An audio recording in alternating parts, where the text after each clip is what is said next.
अगर आप इतिहास और राजनीति में दिलचस्पी रखते हैं तो बेशक आपने देश के पूर्व प्रधानमंत्री अटल बिहारी वाजपेयी को कई बार सुना होगा।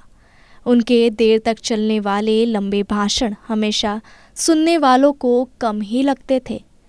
अटल जी जब बोलना शुरू करते थे तो बड़ी से बड़ी शख्सियत उन्हें सुनती रहती थी।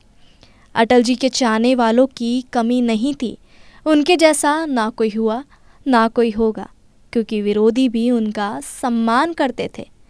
अटल जी आज भले ही हमारे बीच नहीं है, लेकिन उनकी आवाज़ आज भी अमर है। अटल बिहारी वाजपेयी के भाषण हमेशा मज़ेदार होते थे। लोग तो कहते हैं कि अब उनसा भाषण देने वाला कोई नहीं रहा। इमरजेंसी के दौरान वाजपेयी जेल में बंद थे। फिर इंदिरा गांधी ने चुनाव की घोषणा कर दी। उसके बाद सब लोग छूट गए। चुनाव प्रचार के लिए कम वक्त मिला। दिल्ली में जनसभा हो रही थी। जनता पार्टी के नेता आकर स्पीच देते थे, पर सब थके हुए से लगते थे।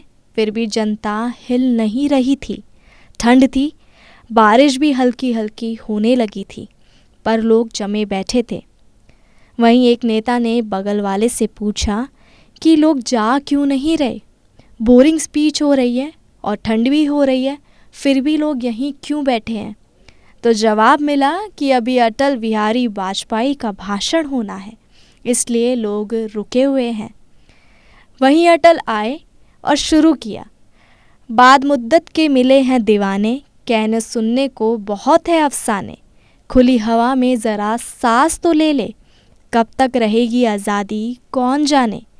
बाद में अटल जी ने बताया कि दूसरी लाइन उन्होंने वहीं पर बना ली थी।